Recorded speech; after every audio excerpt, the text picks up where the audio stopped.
Welcome to the Politics and Media Show with me, John Rees. Imagine having to live with a high explosive missile above your head as you go about your daily life. Well, that's the prospect facing hundreds of people across London who, in a few weeks, could find themselves with missiles being placed on the roof of their tower blocks. It's part of the government's security measures for the London 2012 Olympic Games. The Ministry of Defence will deploy them across 6 sites in the capital. But local residents in Leighton, East London, have now launched a legal bid to stop the weapons being stationed on their tower block. Solicitors acting for the Residents' Association at the Fredwig Tower in Leytonstone have formally lodged objections to the plans for a missile battery, which is to be staffed 24 hours a day, while the flats are subject to armed police patrols. Lawyers are applying for a judicial review of the plan, which ministers have not yet authorised, on the grounds that the residents' human rights have been breached because they were not consulted about the proposals. They're also seeking an injunction preventing ground-based air defence systems from being deployed. Well, before I introduce tonight's guest, let's take a quick look at this MOD response. In response to the legal challenge against missiles being put on rooftops, the Ministry of Defence has said, "We are aware of the legal action following arrangements the MOD has taken up with the local landowners. The safety of the London Games is paramount and, working alongside the police, the MOD has been involved in a range of community engagements in these areas where ground-based air defence missiles may be sighted. This has involved meeting local communities, briefings and meetings with local MPs. Events have also been held to show residents the equipment and enable them to speak to the soldiers who operate the missiles." Meanwhile, David Anderson QC, the independent reviewer of terror legislation, says he has questioned the government about what powers were being used to put the missiles on the rooftops. "I am watching like a hawk. We have a lot of people in intelligence agencies manning their desks, again their leave cancelled, and no doubt there will be a temptation for people to use that time as the Olympics become closer to arrest people. There is a possibility that people will get worried and they will resort to power of arrest." Well, with me to discuss this is Martin Howe of Howe & Company Solicitors. His firm is acting on behalf of the local residents of the proposed missile deployment. And we also have Margaret Gilmore, who's a Senior Research Fellow with the Royal United Services Institute, who analyses public policy and national security. Her specialist areas include government policy on counter-terrorism, intelligence, policing and the 2012 Olympic Games. Welcome to both of you. So, Martin, your case, it's based around the lack of consultation? Well, it's based around 3 aspects, really. But yes, starting with consultation. The tenants of this 117 flat block in Leytonstone didn't know a word about this until a leaflet was posted through their door with a letter on the 27th of April. And until then, they were kept in the dark. Now, I've heard your piece there, the Ministry of Defence, saying that they did consult with local MPs and local community groups. Well, John Cryer is a Labour MP and is the Member of Parliament for that area. He didn't know about it. And certainly the community groups that have been mentioned are not community groups that anyone within the Fredwig Tower are aware of. And the people who are most directly affected by having explosive systems above their heads whilst they go about their daily chores and whilst they sleep at night, they are the people who've been kept in the dark and kept out of this. And they are the ones that are most directly affected by it. So we're challenging on the basis that there's been no consultation in the first place. Now, Margaret, I mean, even if the consultation process had been perfect, do you think it's a credible deployment of armed force to imagine that somehow these missile batteries would actually be used in the heart of London, presumably to shoot down a plane? Well, if they are being used, then we're in the middle of a crisis. They are absolutely the weapon of last resort. They've got, first of all, they've got intelligence. Secondly, they've got powers of arrest. Then they've got fighter jets at RAF Northolt. So if anything's coming in, they would be trying to stop them.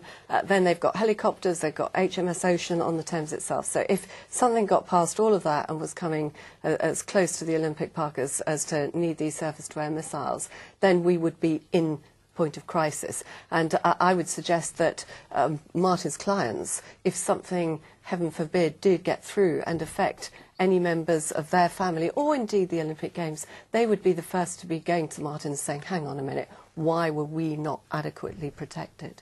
But, I mean, I tell you the thing I can't quite get my head around here is if you've got through all this process that you've described, and you're at the last resort, and you fire a missile at a plane over London, I mean, aren't you into a similar level of damage as the plane exploding in any case? I don't know if we're talking about a plane over London or some other incoming missile coming from somewhere else. I don't know exactly what we're talking about there.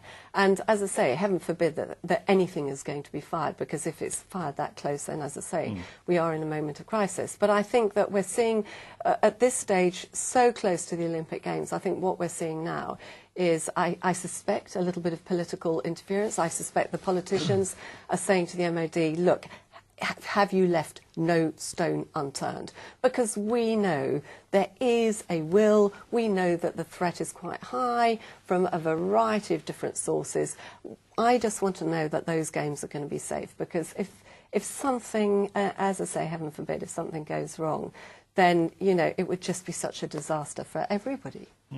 Martin, I mean, there's been a number of protests now in East End of London about this, and I think some of the sensation you get is that the people's objection is partly that this is political theatre, not effective defence, rather like during the run-up to the Iraq invasion when tanks were deployed at Heathrow. It wasn't actually meant that a tank was going to fire at something in Heathrow. It was meant to have a political effect. Yeah, it's grandstanding. It's almost like a military hardware show that's going on. I mean, if people think for 1 minute that after 9/11 and after the events of July 2005 that London depends on the Fredwick Tower for its defences, that's nonsensical. London is ring-fenced, London airspace is well defended. Now, I am not against, and the Fredwick Tower residents are not against, protection, proper protection being in place for the Olympics. But such protection should not put at risk the lives of hundreds of people in the Fredwick Tower and surrounding areas, and the children that are in that tower. I mean, surely the Ministry of Defence could have come up with some other way of protecting the Olympic Park other than having to place high-velocity missiles on top of a residential block. Put them on top of the bankers. Put them on top of Barclays Bank Tower in Canary Wharf. Get the MOD to build their own scaffold tower so that there's nobody living beneath the threat of an accidental explosion going off, or, God forbid it, an incoming terrorist attack against that military position. They've been put in place to protect, or they say they've been put in place, to protect the Olympic Village. Surely, given 7 years of planning, the Ministry of Defence could have come up with something better than putting explosives on top of men, women and children. Well, the problem is they have to put it high, for a start. Secondly, it'll all be to do with what they are trying to protect and where they're putting it and line of sight. And thirdly, you put it at the top. You don't put it down in the streets where, you know, you certainly would have other people and would have a problem. And as I say, putting it on the top, they're going to put it in a place where it can be safely fired without affecting anyone else. The MOD aren't going to put something up there that is going to endanger the lives of the people below. And the other thing is, the MOD haven't yet actually made the final decision. They haven't decided yet to necessarily put them on that particular tower block. So I don't understand why you're bothering to take this action right now. I mean, it's one thing saying we're not going to have them there. I can see if you're doing that, but since they haven't made the decision, are they really going to go ahead and do it? What do you think? What do you think is going on in the MOD here then? Because, you know, on the one hand, we have this argument: look, this is a fantastically serious thing. There's a terrorist threat. We have to have the last line of defence. Yada yada yada. Then it's, well, actually, we haven't made a final decision yet. Now, I mean, there's a mismatch between these two things, isn't there? I was as surprised as anyone when suddenly they came out and showed us what the defences were. We know they're having some in Blackheath, which I don't think you object to, and what have you, and other locations. So we know there are some that they're planning to put in places where there's nobody around. 5 years ago, when they produced the plan, they said to us, this is going to absolutely be a sporting event. You're not going to see any signs of security. We're not going to allow security to take over. So I was very surprised when 6 or 7 months before the Games, they announced all of this stuff about the helicopters and the fighter jets and what have you. Because normally, at other Olympics, these things are kept secret. And actually, during the Olympics, we're not going to be seeing them. Unless there's a crisis. We're not going to be seeing them.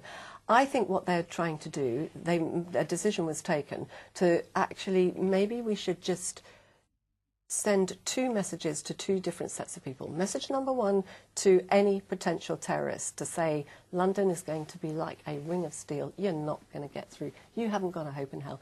By the way, this is what it looks like. So message number one to the terrorists. But secondly, definitely sending a message to people in London who are travelling to and from the games that if they did happen to see something that extreme, and as I say, if something was actually let off, it would tell people what was happening. The shock of the surprise, the shock of the surprise would not be there to that extent. What do you make of this sort of the kind of, you know, hokey cokey? We're in, we're out, we're done and deployed, maybe we haven't made a decision yet. What do you think is going on there? Okay, well, if you're going to send a message, okay, send a message by all means, but don't send a message by putting at risk the lives and living conditions of real East Enders in the East End now. Put your missiles somewhere that can protect this Olympic Village without putting others at risk. And as far as the hokey cokey is concerned, I mean, this was all done at the very last minute, as far as we can see. You know, the leaflet goes out the 27th of April. The lease, actually, to put the missiles on top of the block of flats is not signed until the 1st of May this year. And then the hardware show that was put on in a local school took place on the 4th of May, so only a week after it. So that's no conversation, no discussion going on there. You know, essentially, people are going out, go out to Tesco's, get a pint of milk, come back, and the army's on your roof. I mean, you know, I don't know where you live, but you might live with your family and children at home, and if you come home and all of a sudden you've got soldiers with high explosives on you, if you have something to say about that, and if it were to happen, you'd like to know about it happening before it actually does happen. Well, I think that's their argument, isn't it? Because that's what they're saying. They're saying we've shown people, if suddenly people see this during the Olympics, they'll get that there's something going on. They'll understand what it is. They won't mistake them for, you know, something else. And that's the type of message they're sending. But then we would be in a time of crisis. But is it your understanding that these are going to be, they'll be standing there ready on, if they decide to go ahead with it, they'll be standing there ready on the roof from the beginning to the end of the Olympics? Or is it the case that they will be deployed if at some point during the Olympics there's a heightened threat? The answer is I don't know, and they're not going to tell us. But I suspect that they would have things in place, and they will be invisible to most of the general public most of the time, unless they were actually... They intend having them there for the Olympics and the Paralympics, and the period of time that they are allowed to deploy these missiles on top of the roof, these high-velocity missiles, is for a 6-month period. So, I mean, I'm not familiar with the tower that where you're representing the residents, but I am familiar with the Bow Quarter, the old Match Girls factory, where there is going to be a battery on the water tower. Yeah. Now that is 50 yards from somebody's window at the same level. Yeah. I can't imagine what the effect of firing that battery in that environment would be. It's a built-up environment. It's next to the motorway. It's... Let me just tell you something about. I mean, just the people rubbernecking on the Blackwall Tunnel link would cause probably significant casualties if it were actually fired. Fredwig Tower is a council estate in Leytonstone. The people there haven't been consulted. They're not part of the Chipping Norton breakfast and evening supper club. They don't ride out with prime ministers or ministers, and they have got no real input. They've got no say in this, and they've been bypassed. The estate itself, or the block itself, was the subject of 2 major fires in December last year only. But one evacuation had to take place during darkness. The amount of fear that's instilled in the residents of that block is immense. And these residents who've been terrorised recently by a fire are now being asked, without having had any consent, without being even have any input into it, they've been asked to sit under high explosives with that risk of fire being real in their minds again. You know, that really, consultation, proper consultation, means that someone explains a plan, allows an input from you, and then when a decision is made, your objections or your concerns are taken into account. None of that has happened here. And if there are human rights in place here as well. You know, you've got a right under Article 8 of the European Convention to the quiet enjoyment of your land and respect for your home and your private life. Now, that's been just trodden over here. No consideration given, in my view, to those rights. And where you have no consultation plus a breach of Article 8 family rights, that only just heightens the amount of breach that's been going on here by the Ministry of Defence. What do you think the chances are of succeeding here with the judicial review? Well, we'll know next Monday. This case went into court on the 28th of June. The judge who looked at it on that day immediately ordered the Ministry of Defence to file their papers by tomorrow, which is Tuesday the 3rd of July. And the case is to be heard in the High Court on Monday the 9th of July. Obviously, with the Olympics literally just around the corner, things need to move swiftly and the decision needs to be taken swiftly. And if alternative plans need to be put in place by the Ministry of Defence, then they need to, I'm sure they've got them in mind anyway, but they need to be dealing with that quickly. But they haven't made this final decision. I just wonder about all the expense of bringing in a lot of very good, no doubt, lawyers. Ultimately, isn't it the lawyers who are going to be making money out of this sort of action and getting a lot of publicity out of it? This has got nothing to do with making money. It's got nothing to do with publicity. It's got everything to do with representing people who haven't got a voice in this, and that's the residents of that tower. So, on that side, that's a cheap shot. And as far as it does go, this case has been taken on a full risk case. My firm's involved in it, for example, on a no-win, no-fee basis. So if the Ministry of Defence is absolutely right in it, lawyers don't get paid at all. Margaret, if we were back at the beginning of this and the MOD asked the advice and it came across your desk at the Royal United Service Institute, would you say, look, maybe you've gone a step too far here, maybe process, maybe... I think certainly I do various other things, sometimes linked to government, and the idea of not consulting is not a good thing.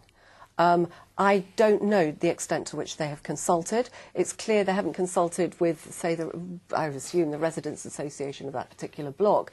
They believe that they've ticked the consultation box. But if they haven't done that adequately, then that's a minus on their part. They really should have done that. It's very important. But I think they're doing something else. I think they're sending the messages. I would be surprised with all this publicity whether that, of all their various options on locations, is used. But I can't say it will or won't be. I have no idea. But I do think, the advice I would have given would have been a lot of consultation.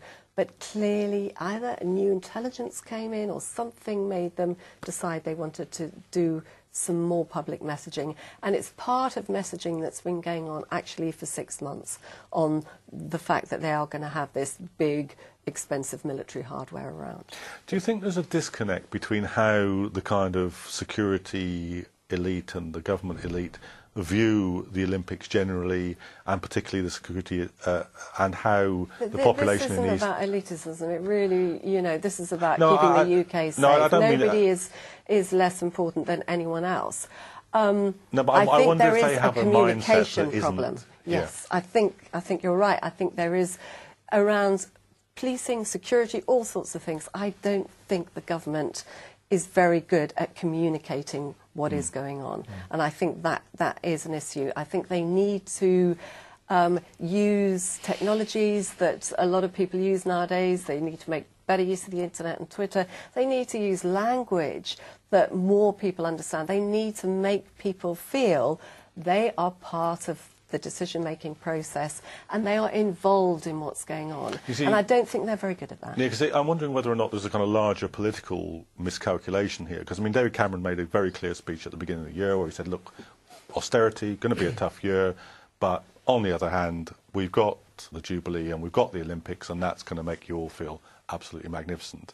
And it seems to me that not just on the security question, but if you look at the response not just of the London bus workers over their pay, but of the response, which is more interesting, of the passengers to their strike action, which is one of the most sympathetic that I can remember in London, where transport strikes are usually effective but not particularly popular. This one seems to be both effective and popular, and there's an element of the kind of of a kind of backlash, particularly in the East End, against the whole ZIL lanes and all the rest of it. Do you think that's part of what animated your clients? Well, there is. There's a danger that the current coalition government, and particularly the Tory leaders of the government, are disenfranchising themselves from the populace.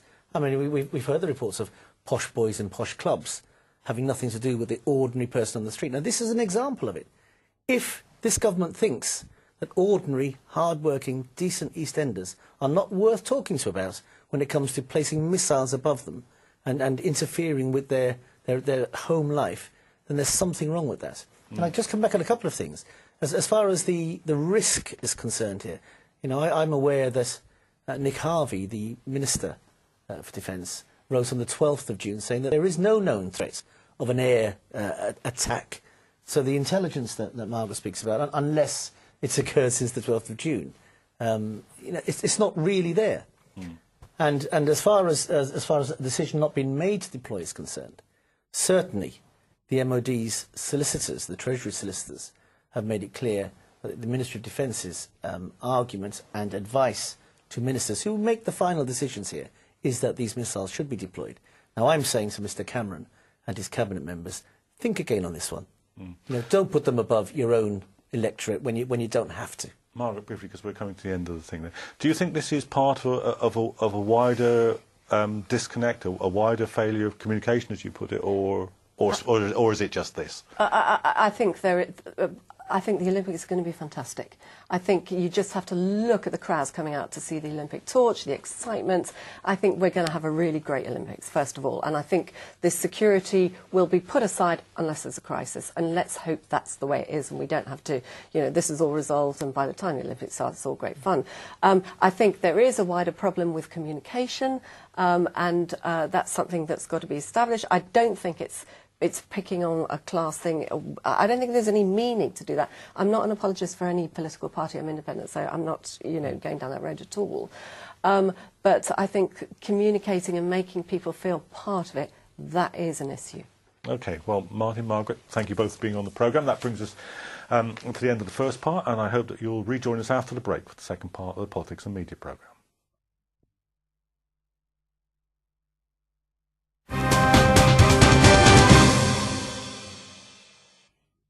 Welcome back to the Politics and Media show.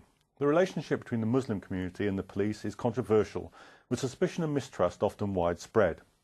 For almost a decade, the Muslim Safety Forum has worked closely with the Metropolitan Police to ease community tensions and to combat crimes against Muslims. But since the start of the year, it has apparently been sidelined after the formation of a new London Muslim Communities Forum.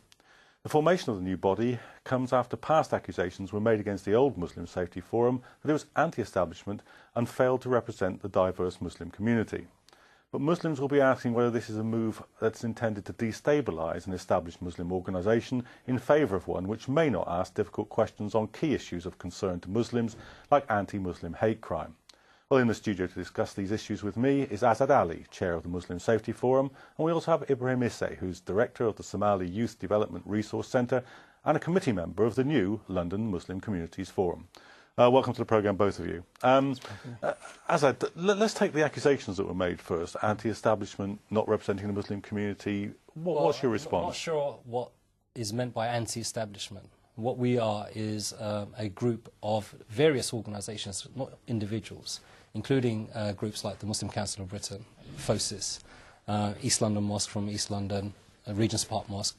So all around London, diverse community, women, different ethnicities, who have issues the way policing is delivered to, in particular, to the Muslim community. So we're critical friends. We're not anti-establishment. If we were anti-establishment, we would not be holding those meetings in Scotland Yard. So that's the first accusation. The second, about representation, it is a red herring. You never achieve full representation, because if you wanted to, you'd need a room where you could perhaps fit 500 to 700 people. That's the ethnicity, different makeup. So it is a red herring. In our view, and this is documented, the Metropolitan Police Service has been, in particular, certain senior officers have been trying to sideline the Muslim Safety Forum because they were failing to answer difficult questions. Those difficult questions were, for example, the number of Islamophobic incidents that did take place. The follow-up work that the MPS did was very, very poor.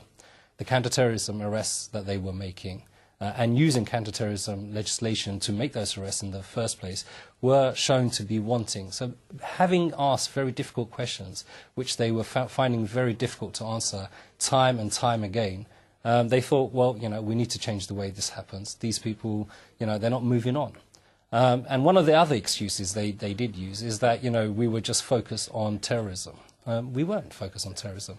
The police were focused on terrorism. The Muslim Safety Forum had a whole work stream that looked at recruitment of Muslim police officers, retention of Muslim police officers in partnership with the Association of Muslim Police, and also promotion of Muslim police officers. So all of this work we've been doing over the last 10 years. And for the police to then, kind of sideline that completely and then create, without any imagination, another forum that's called the London Muslim Communities Forum. I mean, it's the same word. And if you look at their terms of reference, they took those terms of reference from our terms of reference, from the protocol they signed. So, Ibrahim, I asked Azad to respond to the criticisms of his organisation. Let me ask you to do the same, that this new body is displacing the Muslim Safety Forum, and that it's a weaker body, and that it won't be as critical of the police as the old body. Let me very clarify, first of all, I'm not representing, basically, on behalf of the London Muslim Community Forum today, but as my capacity, a member of the London Somali Youth Forum. But my understanding is I did not follow in the accusations between the police and the London Muslim Safety Forum in the past. But we had two meetings for the last 3 months, and I can describe was exactly a very productive meeting, because as my role and the other members of this new forum is simply to make sure to be a very critical frame for the police and also challenge them in a positive ways and represent the Muslim communities in London, in the UK, the interests of the Muslim communities. That's what we are absolutely interested to be a member of the forum. But I think it might be a good idea if we can invite someone else from the Met Police, basically, to answer the accusation from Azad. What is now the status of the two bodies? Is it the case that the Met are continuing to meet in the Muslim Safety Forum with you, or is it that that's now completely sidelined and there's only the new body? Yeah, the Metropolitan Police only meet with this new body, a body which is very important to mention that they chair. They set the terms of reference. They asked the 6 people that did attend, or 6 or 7 people that did attend from the Muslim community, to agree those terms of reference. Whereas our meetings were, we had 30 different organisations, not individuals, organisations coming to the meeting. But Ibrahim mentioned something very interesting here, which is that this is productive. These meetings are productive, and no doubt, and I don't disagree with Ibrahim here, from his point of view it will be productive, because he's not been in a long-term relationship with the Met. But let's take an example of this productiveness. In that meeting, the question that was raised was, there's not enough women here and there's not enough young people here. But in that meeting, did they get the figures for the Islamophobic attacks that took place in London? Did they get the figures for the counter-terrorism arrests that took place in London? And the answer is no. The police will not provide that because, to be fair to Ibrahim, he doesn't know that was information that the Met had to produce for every meeting. So the productiveness is all relative, and this is the point we made to the police, is that what you're doing is you're sidelining us and you're cutting off the knowledge, the institutional knowledge of engagement with the police with new people who are not going to ask the same questions, and you're going to take people down garden paths. And let me give you another very blunt example. In the minutes of these meetings, there's an action point here for the police to create engagement with FOSIS. How ironic, when FOSIS was a member of the Muslim Safety Forum and used to actually lead on the Schedule 7 work that took place. Which is? Schedule 7 is stop and search power at airports. So FOSIS was a very active member of the Muslim Safety Forum that used to meet the police on a regular basis. And here we have sidelining the MSF and then the police looking to engage with FOSIS. But Ibrahim would not be in a position to know that FOSIS were already engaged and they've been sidelined. And this is what we have to understand as the Muslim community. What we have to understand is these power games that are being played, it's all about control and controlling information. The police found it very, very uncomfortable that, these hard and fast questions were being asked. We've got the Olympics coming up. We were asking questions about stop and search that is going to take place during the Olympics, police activity, missiles on buildings, which you've discussed. All of these kind of questions we were asking. It's going to be in Ramadan. What kind of safety and what kind of policing tactics are going to be deployed to ensure institutions that are going to be heavily visited by Muslim communities during the Olympics are protected, following all of these Islamophobic incidents. Are you worried that the new body, because the criticism that the old body was anti-establishment, I mean, one point that people may want to make is, well, what's wrong with that when the police have been described by the Lawrence inquiries as institutionally racist, that many people feel that nothing very much has changed since, that the stop and search figures are going through the roof, there's a very high degree of militarisation, especially in East London during the Olympics. What would be the problem with holding the establishment to account? Are you worried that you won't be able to? I think what we are going to provide is basically to make sure all the time the interest and the safety and the security for the Muslim community in Britain, particularly in London. And we already discussed during that meeting, as I had mentioned in a minute ago, basically it's going to be Ramadan is coming up. The Muslim community are going to be going to the worship, to the local mosques. It's going to be very, very busy time for the Olympic time. There is going to be a red route in everywhere, which some of the mosques are not going to be able to open and operate during that time. But our representation during that last two meetings was how the police can deal with this kind of issues and how can they provide the policing and patrolling during that particular time. Sorry, can I just stop you there? Did you just say that some mosques will be unable to work during the Olympics? Was that the point that you made? It might affect it basically during the red routes, but basically the mosque is going to be operating regardless. It's going to be a busy time or not a busy time. Basically it's an obligation from the God. We have to basically pray and do the Taraweeh and all that kind of things. But what we basically mentioned during the meeting is basically to provide assistance and patrolling from the safer neighbourhoods police officers to go and visit there. So our main priority as a representative from the Muslim community, we're not going to be basically just listening and taking license from the police officers.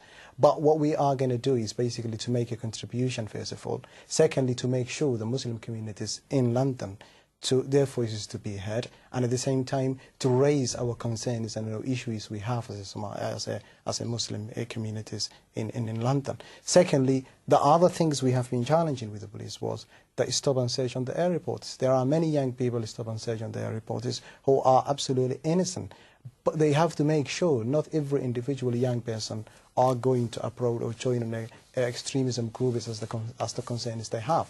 But they have to make sure everybody has a right to travel and to come back home safely. That's exactly what we are doing. And we are not going to be exactly an individual who is sitting at the table on the police, whether it's Scotland Yard or somewhere else, but basically to listen what they're saying. But we have to challenge them in a positive way. We have to also contribute as much as we can to make sure the Muslim community have a say and deal their concerns properly. Azad, where do you think this decision came from, and how did you learn about it? Because I think many viewers will want to know how it is that a long-established body that's been meeting with the police suddenly learns that it's been replaced by some other body. Yeah, and actually it happened in a very clandestine manner. What the Metropolitan Police did, and we will be, in due course, revealing the full facts of what took place. What the Metropolitan Police did is initiated a review of its relationship with the Muslim Safety Forum by paying an individual from the Muslim Safety Forum who wrote the report without consultation, without the terms of that report, was not agreed by us. John Yates was the Assistant Commissioner at that time. We raised concerns as soon as it came to our attention, and he said, actually, yeah, we take it on board. This isn't the right way to do it. We'll look at it. And then we heard nothing about it for 2 years. We actually got minutes. Every single meeting we asked, where is this report? Where has it got to? And the police refused to share that with us until the 11th hour. Now, what's very, very interesting about all of this is we couldn't work out what it was that the police had problems with. If the problem was representation, that there's not enough different kind of Muslims around the table, we said to the police, you know, we're not funded by anyone. We're a voluntary organisation. You've got the resources. You have, 10 to 15 officers that's dedicated to community engagement. Here are the names and addresses and telephone numbers of different organisations around London. Call them and invite them to the meeting. They refuse to do these things. So it is, in my opinion, and I mentioned this, and it's actually minuted, that I said to an assistant commissioner, a deputy assistant commissioner, Kavanagh, that what the Metropolitan Police is doing is disengaging from a trusted partner who knows and understands policing to recreate the wheel, to reinvent the wheel.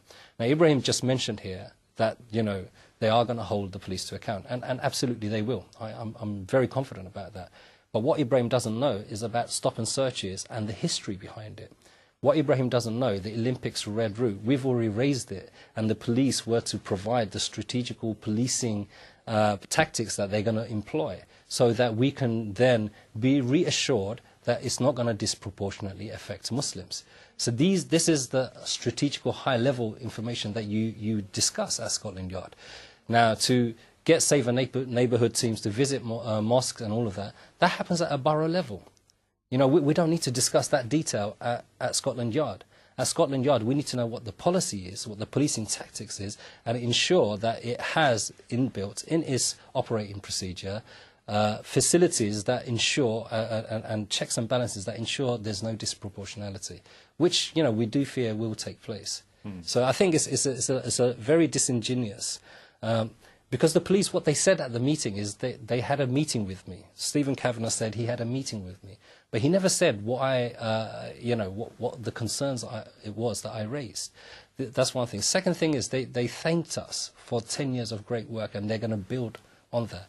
Now, it doesn't have to be the Muslim Safety Forum that engages with the police. Now, if you were going to build on good work 10 years ago, whoever is coming next, should they not be aware of the good work that's happened? Okay. Ibrahim, so let me ask you to respond to some of that this was done clandestinely, and it'd be interesting to know how you heard about the new body and how your involvement came about, but also that it's your inexperience that the police are looking for, not your experience. I think I'm fully aware what's exactly going on at a personal level. As I said earlier, it might be a very good idea to basically invite someone from the police to challenge us at the past experience and the relationship they had about the Muslim Safety Forum. But why I should with us and the Muslim community in London, we have to be a people who represent. We cannot represent every single Muslim person in London.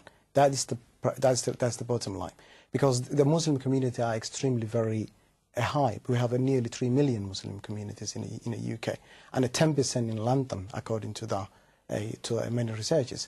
But what we would like to do through this forum, I think I got in here the objective of the Muslim Community Forum. We did not simply agree because of to decorate our names sitting on the table. But what we have seen in here, it seems to me absolutely fantastic. As long as we basically fulfill and follow the objectives and aims of the forum, and not to mislead any individual group, whether police or whether the community. We have to make sure this will basically play a good role and basically if I can play interject here, those objectives, Ibrahim, absolutely, and you said they were fantastic and agreeable, but those were the objectives of the Muslim Safety Forum. This is my point. Ibrahim, how did it come about? How did the new body come about? How did you become a member of it? I think every borough, the borough commander responsible for example, I think the borough commander, all the borough commanders, they sit in this forum, and every borough they have a representative from their local boroughs, either to go to the Muslim Community Forum and also to discuss the issues facing them locally, and then go to the London-wide Muslim Community Forum. That is the name. So I'm representing, for example, the North London, which is including the Westminster, Camden, Haringey, and also in Hackney. How did that process come about? Is it the borough commander of the police that invites somebody from the Muslim community to be on this body? Is that how it was constructed? It came because we have a very good relationship with the police in local boroughs to make sure the safety and security for the people who live in that particular borough. So we basically, I've been a member for the independent advisory group for the local policing. So I absolutely also decided to be a member for the London Muslim Community Forum, to make sure that the establish in my mind. And how was it that a representation for the Muslim Safety Forum came about, Azad? The Muslim Safety Forum is an organisation that was created by the community. There was, following 9/11, there was a very big meeting because of the number of Islamophobic incidents that were taking place at Regent's Park Mosque, actually, where we had over 100 organisations come, and from that, individual meetings that were taking place with the police. it was felt both by the police and the community that a forum, an umbrella group that can look at the issues and concerns of the Muslim community should come on board, and that's how it happened. So it's a group that is independent, chaired independently, and we held the meetings with our own agenda. The way this group came about, because I know how it came about because I've got all the paperwork, is what they have in London is 6 command areas. So Northwest is one, which includes, say, 4 boroughs. And they have their local meetings. And the people that are selected in those meetings are nominated by the borough commander or the chief inspector, who has some engagement with the community. So from that 6, 1 person or 2 people are then selected to go onto the central body where strategical matters are discussed. So this is the irony of all of this. The police tell us there's not enough community representation, yet they create a system which they control totally, and they invite people who from those forums onto, and the total number maximum possible is 12. Yeah, so you have 12 people coming through established policing mechanism to represent the understanding of the community. How does, for example, and that's why, you know, and I'm really glad people like Ibrahim are on this, because the obvious question comes, well, where are the young people? Where are the women?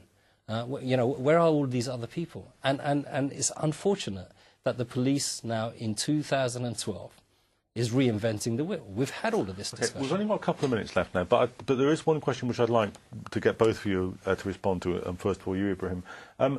Do you think this was a decision that came from inside the Metropolitan Police, or do you think this is a decision that's been made at some level in government? Because it's quite a big change, and it seems to me it's at least an open question about whether the Met would make a decision like this without government approval. So do you know the answer to that question? I think the Met itself, basically, we're absolutely aware that the government is also willing to basically make sure the commission is to be elected, similar to the local councillors and MPs. We absolutely aware there is a political change because the government, they are no longer in power. There is a new government. They have their own policy. They have their own agenda. But what I would like to make sure is basically the Muslim community to have an agenda, which is to make sure that priority and basically and the concerns of the Muslim community in London, to represent the Muslim community and to basically hold into account whether the police, whether the government representative, to make sure the interests of the Muslim community are the fairest for their interests. We are not basically going to sit on the table and listen lessons from them, as I said earlier, and basically to take whatever they want from them. We have to basically challenge them in a positive way. We have to also make sure the priority should be given to the Muslim community, because I'm representing the Muslim community, although I'm not representing every single Muslim person in London. But my concern is always the young people who are a victim of the police, sometimes because of stop and search. We have to tell the police what they're doing is absolutely unacceptable. Okay. To stop and search a young person who is innocent, doesn't do any criminal activity. We all know the safety and security is concerned for all the people, whether the Muslim community or whether the non-Muslim community in London. So that is exactly the main priority. We're running short time now, but I want to just get a view on this from you, Azad, as briefly as you can. Yeah. Do you think this happened within the Met, or do you think this is It's definitely instigated politically. Boris Johnson, who's the mayor and in charge of policing, the Conservatives have a certain approach to engagement with the Muslim community. They don't want to engage with established organisations. They'd rather it's individuals. So this is where the idea has been formed, and Kit Malthouse, who was running it, did discuss this, and the police are basically implementing this. But to just a couple of points is very important to actually raise. The Muslim Safety Forum had its relationship with the Commissioner directly. So it was speaking to the highest level of operational policing. This new forum is run by a Deputy Assistant Commissioner, okay? Very low down on the food chain. So the matters, you know, if there are real changes that to happen, this man cannot initiate these changes. We have to understand that. Second, we have to ask the question, what was wrong with the Muslims that you were engaging with before, that you had to sideline them and bring us to the table? It's not a question of you're better and we're not, Can I add or on anything that? else. Sorry to disturb you there. We're going to run out of time of now. Of course, but can I add, because we don't want to see a divided Muslim community. Absolutely, yeah. We want to have a unified voice of Muslim community in London. And if Azad used to be, he's still chairing the London Muslim Safety Forum, who has done a tremendous amount of work. But what I absolutely assure you, if we're sitting the table of this new forum, our voice should be heard, and we have to have a full representation, not listening the Metropolitan Police officers, but keeping into the account. Well, that is the priority. No, you said that, Ibrahim, but the point is, you know, you need to, the point that you need to ask, and other people that are around the table, is what was wrong with engaging with the Muslims that were here before? The police need to answer that question, and they need to give you evidence of that. And absolutely, we need to be united, and we are united. Exactly. I don't have an issue with you going there, because Muslims should engage, because it's policing. We pay for the policing service. I have to stop you both there. To Ibrahim, Azad, thanks very much for that discussion, and I hope that you'll be joining us again for future editions of the Politics and Media Show.